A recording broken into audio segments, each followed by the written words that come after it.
Hello, welcome to Bagang, a brief introduction to the 8 diagnostic parameters of Chinese medicine.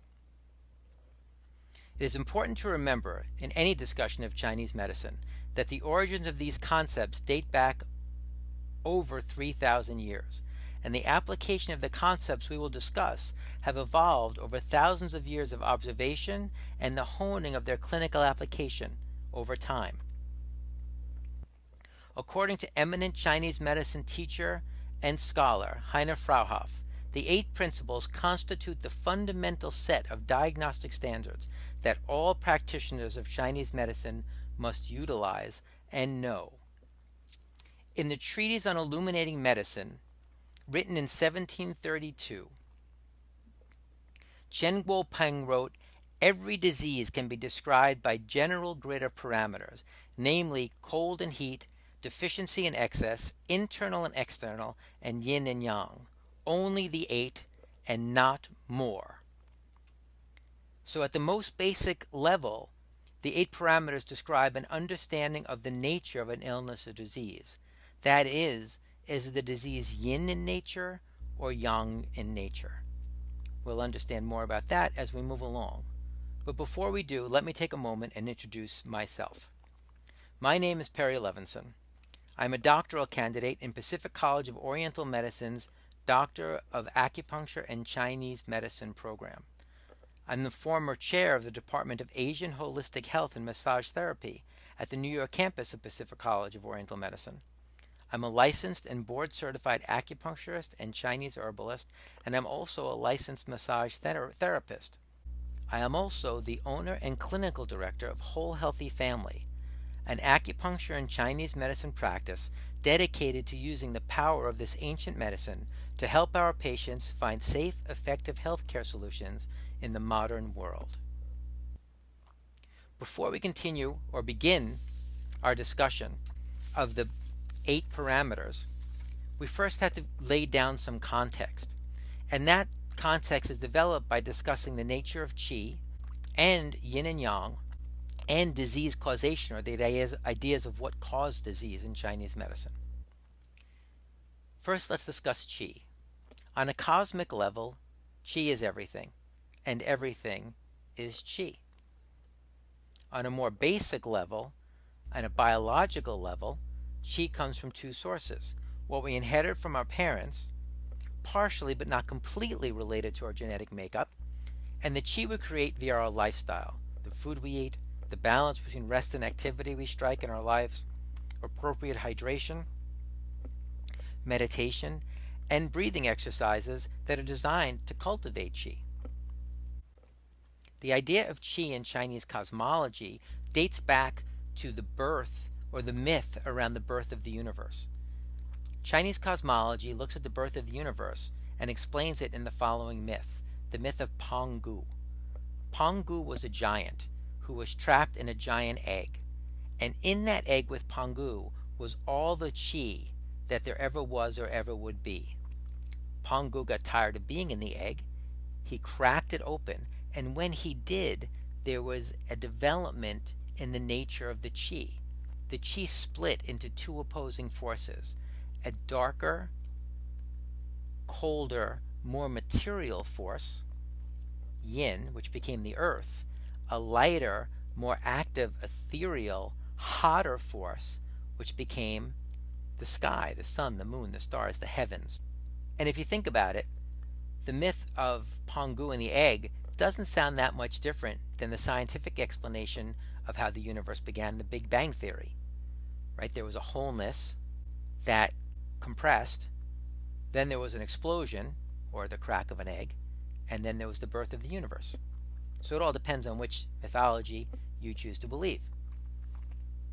Once Pangu cracked the egg, and we had the separation of the heavy, dark material force, the lighter, hot, ethereal force, we have the creation of the idea of yin and yang, which was actually created to better understand the workings of the world and our place in nature. The interaction of yin and yang as they transform into each other, as they control each other, as they balance each other, as they create each other, all of that movement of yin and yang give rise to all the transformations in nature that give rise to the natural phenomenons that we know. Let's take a look at that in the course of the cycle of one day. Nighttime is yin. It's quiet, and it's dark, and it's cooler, and it's restful, and ideally it's peaceful. But as the sun begins to rise over our triangle mountain, we see the brightness of the sun, which represents and is yang in nature, shining on the eastern slope of the mountain. Now, the eastern slope of the mountain becomes bright, hot, energetic. Movement becomes more external. Animals come out of their holes and their dens. Bees come out of their hives. Insects start to move around. People may come and climb the mountain, right? All of a sudden there's life and energy that comes with this yang brightness. But respectively, the west slope of the mountain is still dark and cold and quiet and still at rest, right? Still more yin in comparison, certainly, to the right side of the mountain or to the east side of the mountain. But as the day progresses and we have midday, which we call absolute yang, the sun is shining equally on both sides of the mountain. It's hot, it's energetic. Maybe more people are climbing. Maybe there are family picnics, more animals moving around, more insects buzzing, more birds chirping, right? Bright, hot, energetic movement. These are all qualities of yang in its absolute stage. And then, of course, the day progresses. We can't stop the movement of time. And now, lo and behold, what was yang is now yin. The sun is shining on the western face of the mountain, and it is still yang, bright, energetic, hot.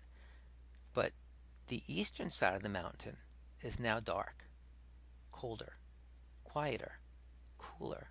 Maybe the grass is starting to cool. Maybe there's a development of some dew or some moisture. So what was yang is now yin. And what started the day as yin is now yang. There was a transformation in the energy as it moved from yang within yin to fulminant or complete yang to yin within yang. Yin and yang in the body. Yin and yang control the sleeping and waking cycles, with yin being more about sleeping and resting, and yang being more about alertness and wakefulness.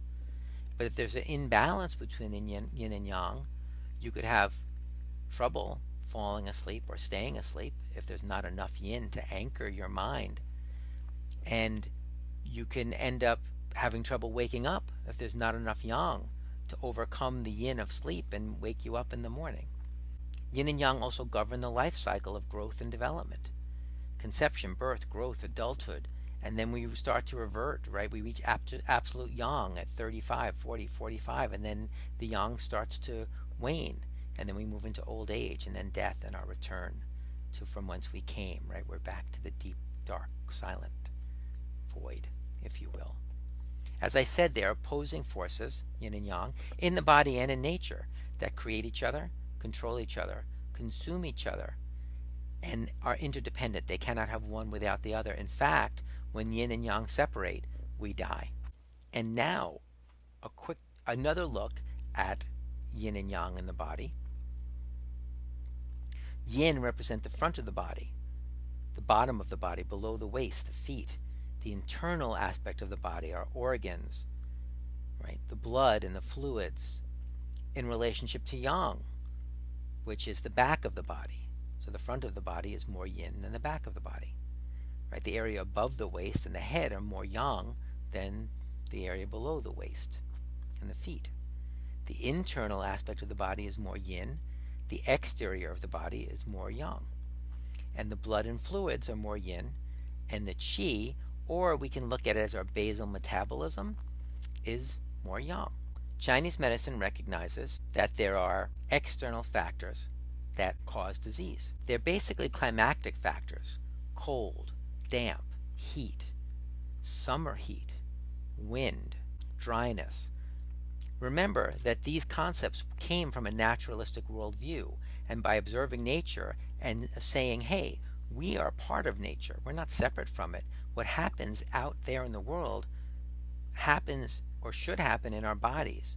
So cold causes things to slow down, congeal, and harden in nature, and that's some of the things that cold causes in our bodies. Heat causes dryness, or excessive heat can cause agitation, and that happens in nature and it happens in our bodies. Wind makes things move errantly or a little out of control. If we see things blowing around in the wind, sometimes wind can move things and sometimes wind can obstruct the movement of things. So in the body, when we see internal wind, that can show up as tics or tremors.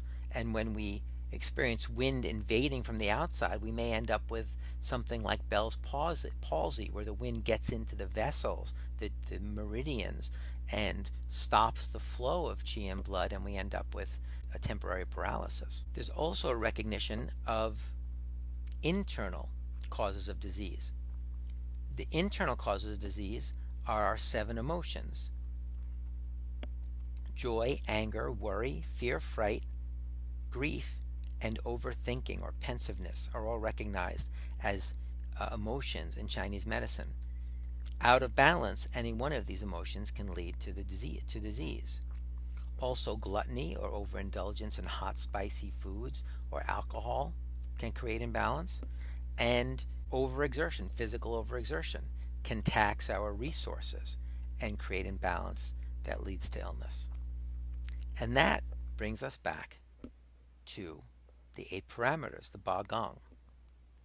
At the most basic level, a disease is either internal or external, cold or hot, deficient or excess, making it essentially a yin disease or a yang disease respectively. Internal cold deficient, yin disease. External hot excess, yang disease. In conclusion, the 8 parameters represent the fundamental level of diagnosis in Chinese medicine.